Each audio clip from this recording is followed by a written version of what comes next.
Welcome to Journey. My guest Ronald Story is going to be our guide to all things alien. I believe you're going to enjoy this journey. Ronald, it's a pleasure to have you here and to have heard your presentation at the second annual UFO Paranormal Conference in Seattle. And it was very well received. It was an excellent presentation. Thank you. And I understand, too, you've been at this as a UFO historian for some 26 years, right? That's right. We began with the first encyclopedia, in fact, that had ever been done on the subject. Mm-hmm. And that was derived out of a history of a few other books that built up to that. Yes, you've written, what, 5 books all total now? Right. Mm-hmm. Right, starting out with the Von Däniken controversy, with Chariots of the Gods, and then going into UFOs. And now, have you ever had a UFO sighting? What piqued your interest in UFOs? No, I've never had a real UFO sighting. I've never been abducted or anything like that. It all began as out of curiosity. Mm-hmm. And as a student at the University of Arizona, there was a professor there who was quite influential in the subject and was a prominent UFO proponent, and one of the very few from the scientific community that was willing to be that outspoken, challenging the Air Force and the Condon Committee and so on. And what time frame would that be? Okay, that was in the late 60s, between 1967, 68, 69, and that was Professor James McDonald in the Institute of Atmospheric Physics. And I mean, he had been at the university a long time, but that's when I knew him. And I was an amateur astronomer. I mean, I was into astronomy, anthropology, archaeology, and I'd gone back to my home state of Missouri to just to visit relatives and friends and so forth before starting the regular semester that year. And while I was showing some of my friends and relatives various things in my telescope, like Jupiter and Saturn and the moon and so forth, someone spoke up and said, "You ought to take this out and look at the spook light with it." And I said, what is the spook light? And so they told me, I think we have a picture of it on a tourist brochure. They call it variously the Hornet Ghost Light, the Ozark Spook Light, because it's down near a lot of little small towns. It's into this present to the day. It's still a tourist attraction. And from the 60s, it was being seen. Oh, it's been seen. Well, this is what's controversial. It's been seen at least since the turn of the century, and there are Indian legends about it and so on, and that's why it's so mysterious. Yes. You can go down this road and try to approach it. You can see it almost any night down this place out in the middle of the country. And when you try to drive up on it, it fades down and disappears. And there have been all kinds of studies and people trying to find out what it is, and no one has really answered it satisfactorily. So I took my telescope out there and took time exposures of it. That was a close-up here that I took, probably my best picture. So I took this series of slides back to the University of Arizona when I started the year, and I went to my astronomy professor and I said, look at this, this is mysterious light, and I'd like to take a spectroscope back there or something. And he said, well, I'm not that, we're not into that in the astronomy department, but I know someone who might be interested. So he sent me over to Professor McDonald in the Institute of Atmospheric Physics, and he was indeed interested. So that's another story, but we conducted an investigation on it, and I was very impressed with how he went about it, and because he was so controversial in the UFO subject, and I knew nothing about it at the time, so and yet that's how I started learning about UFOs. Spook light doesn't probably have anything to do with UFOs, or? No, it's just how I met McDonald, and it sort of had something to do with the way he went about studying that, and starting to investigate that impressed me with his overall scientific method. He was not a kook or anything by any means. He was, so I thought, well, if this guy thinks there's something to UFOs, there must be. So then sometime later, and I still wasn't involved in the UFO controversy at that time, but sometime later I got involved in the ancient astronaut theory controversy. And when Von Däniken came out with his books. Von Däniken's book, Chariots of the Gods, came out. somebody told me about it. There had just been a TV special.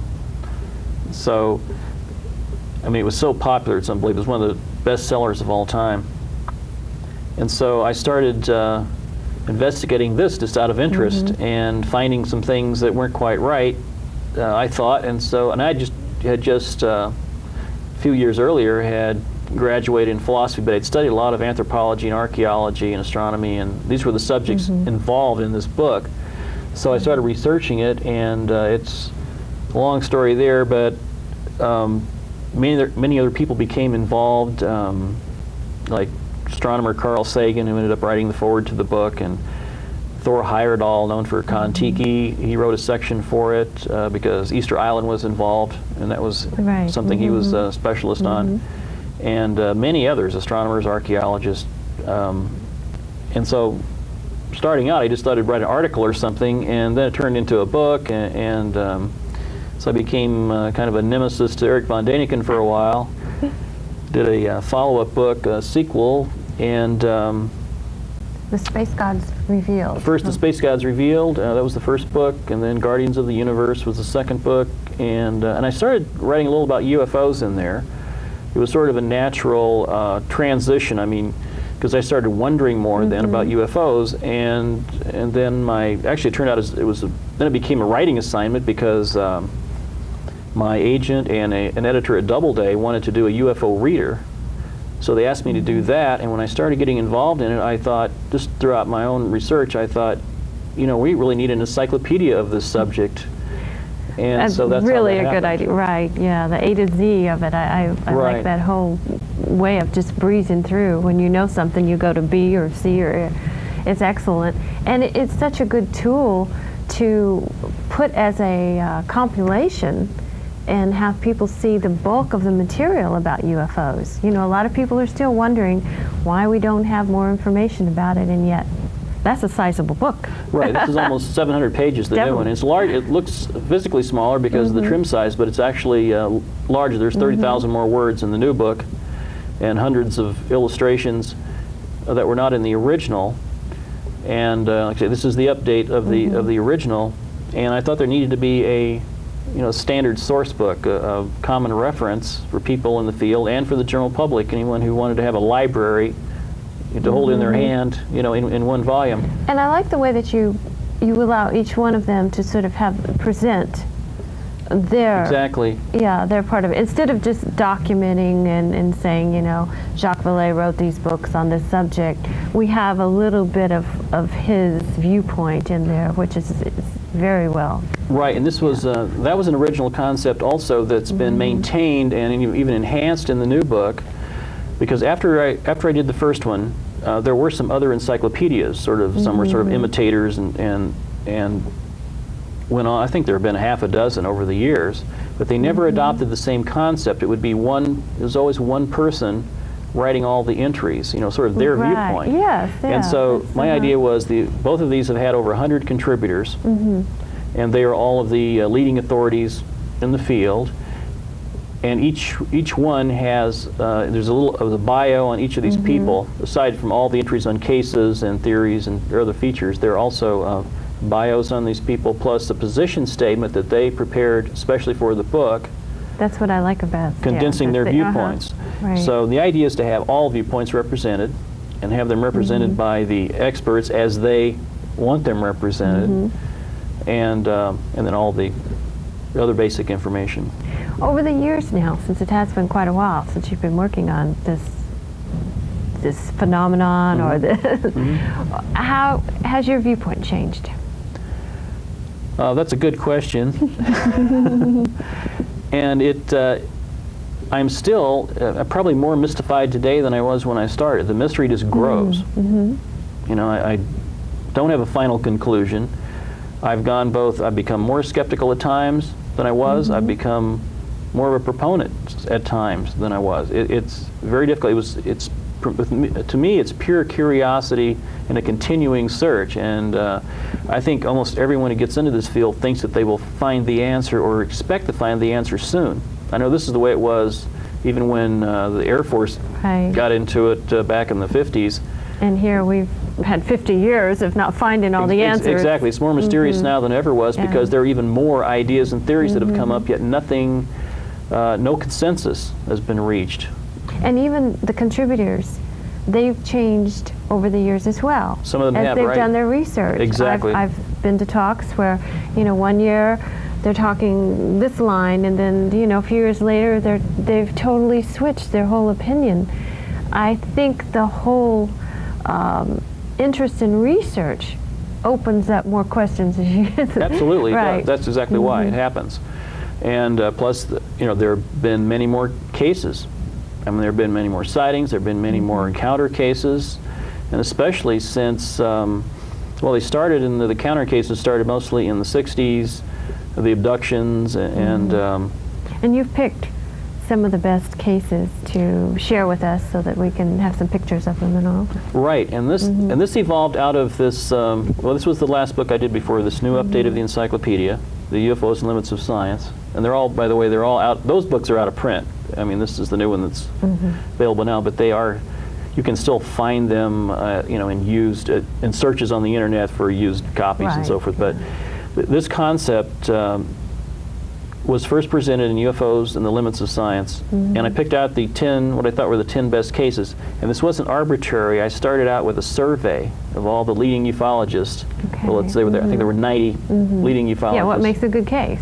What were their votes for the best cases? And while the cases I chose were all picked by them, there was no consensus, so I had to choose what I thought were the best cases. And the criteria were, number one, that they had to be multiple witness cases. In no case did you have to take the word of any one individual. The caliber of the witnesses was extra high on these people. A lot of them are by pilots, a lot of them are, you know, just people of high character, not just somebody with some reputation for making up stories. And they were, what were the other criteria? I think in your talk you said the explanation other than their explanation would have to be too far out. They have never been adequately explained, and and most of the attempts to explain them have been more bizarre than a UFO. So, and so what I've done is for this talk and the same ones we're going to talk about, are cases that if I had to choose what I think are the 10 strongest cases today, these are the ones I would choose. Now, it's been about 50 years since we've started having documented cases, although we don't have news reports when a UFO is sighted, and I've worked with Peter Davenport, and he was at the conference, and we both know calls come in daily to that hotline. You know, people all over the country are having sightings. What would you say is still the problem with either denial or cover-up going on? You know, why is that still an issue? Well, on the one hand, there have been so many sightings that unless something is extremely extraordinary, probably most of the media doesn't consider it news. I mean, it's almost a majority of the people out there right now believe that aliens are, that UFOs are real, they're not imaginary, and that they're really... And yet it's not newsworthy. It's for not, the 6 o'clock or 10 o'clock news, no. Right, unless something very different happens. So, I mean, that's one thing. Well, there's been a great deal of work put together and compiled, and I know other cities, other countries, Mexico for one, it's commonplace on their TV, you know, when a sighting happens. And something occurs in a local area, I think if we had some extraordinary sighting over Seattle, it would probably be in the news locally at least. Yes, we have had a variety of things that have been made the news, one way or the other. Right. And in the case of the Phoenix Lights, the local news reported it in Arizona, but it didn't hit the national news until it was broken as a story, I guess, in U.S. News or USA Today, and then it became a national news story and a world news story. Now you mentioned to the general public, you feel like, and you have statistics to back you up, that they do believe in UFOs. They do believe that they're real. Mhm. Is there a problem still with the fear factor if the government were to announce that they know we've been having visitations for years and years and have proof of it? This has always been the prevailing opinion, is that yes, there would be a panic if the government announced we had visitors from outer space, and everybody would be pressing them to do something about it probably, and let us know everything about what's going on. And I mean, in my own opinion, I don't know. Sorry, it's hard to tell. Yes. But I don't think the government really does know everything. And this was McDonald's opinion, that most of the research done by the government and by the Air Force was superficial and scientifically incompetent, and I believe that's true. I don't think they've done a proper investigation. If we look back into the beginning of the first reports, that was a very Cold War military, Truman, Eisenhower, coming out of a very military background, national security, protect the country by keeping us uninformed, basically. So I think I can understand how it got started. Right, and there was a different kind of paranoia going on then, right, with the Cold War, and most of the early years of the UFO controversy centered around fear of invasion from it was sort of a transference from fear of invasion from Russia to a fear of invasion from outer space. Even the first... well, the movies supported it, the films supported that. Right, absolutely. All during the time frame. Right.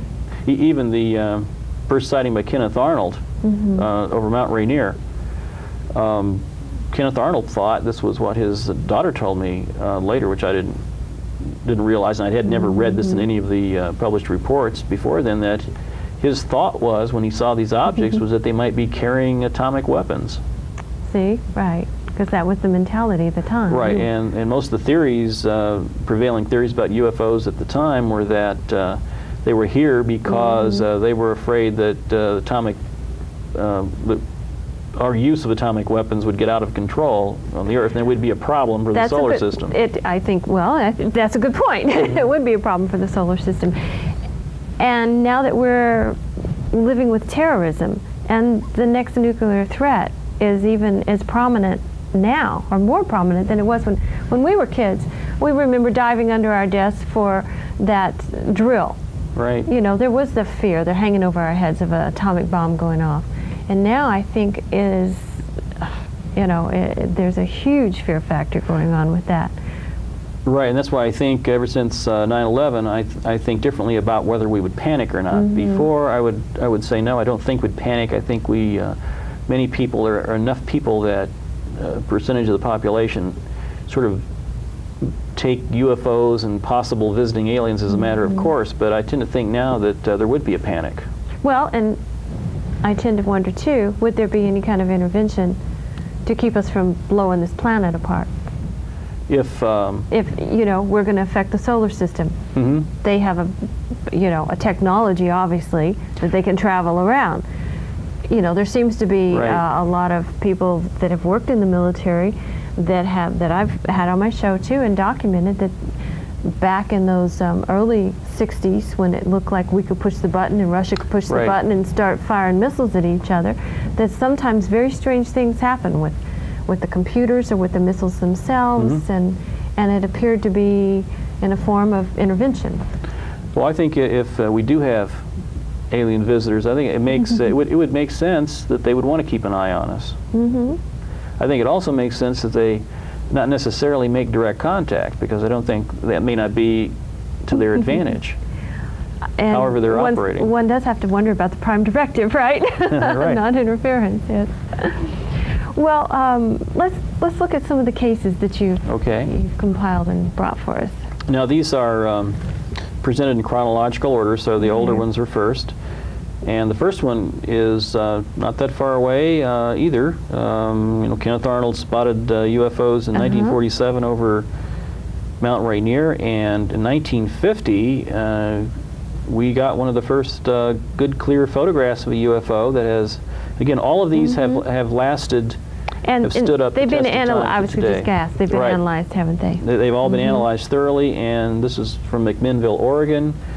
Again, not that far away, and it was a farmer, Paul Trent, and his wife were out feeding rabbits one evening and reported this object coming over, went inside, got their brownie camera, and snapped these two pictures.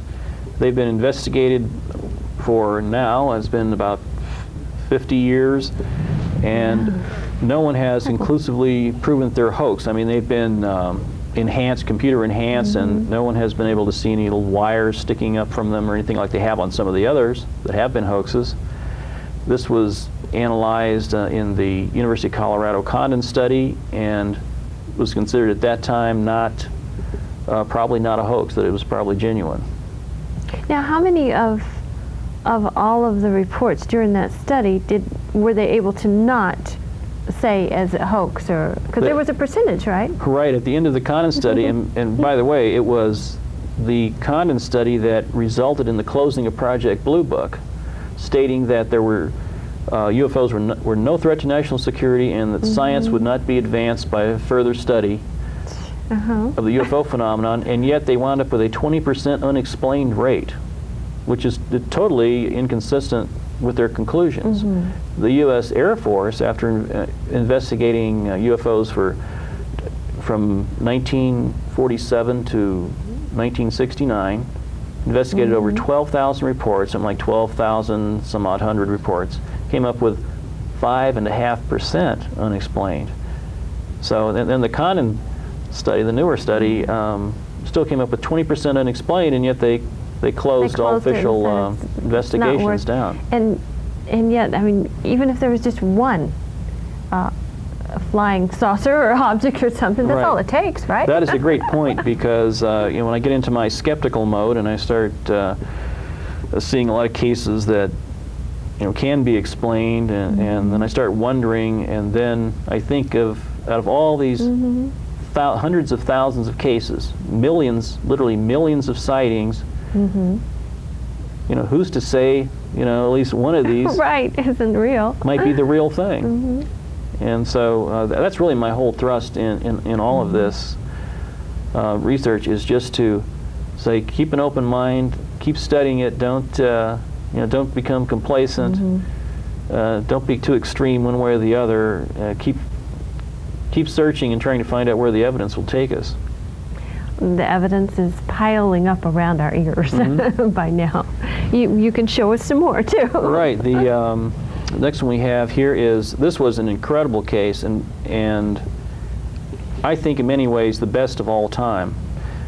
It occurred in 1952 over a 10-day period, and there were combination radar visual sightings. Air Force jets went up and also made visual contact that coincided with radar contact from 3 different radars. It was the Washington National Airport, which I believe is now Reagan International Airport, the Andrews Air Force Base, and another radar.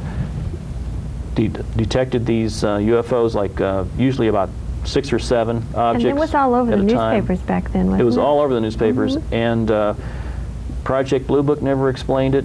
There were also civilian aircraft who sighted these. In fact, that was the initial sighting, was a civilian airliner reporting visual sightings. Then they picked it up on radar, and one of the criteria, like we said, of these top 10 cases was that the official explanations were more ridiculous than an alien visitor. Right. And the official explanation was that they were temperature inversions. Well, all the experts that analyzed that, first of all, the radar operators themselves says, no, we had solid objects.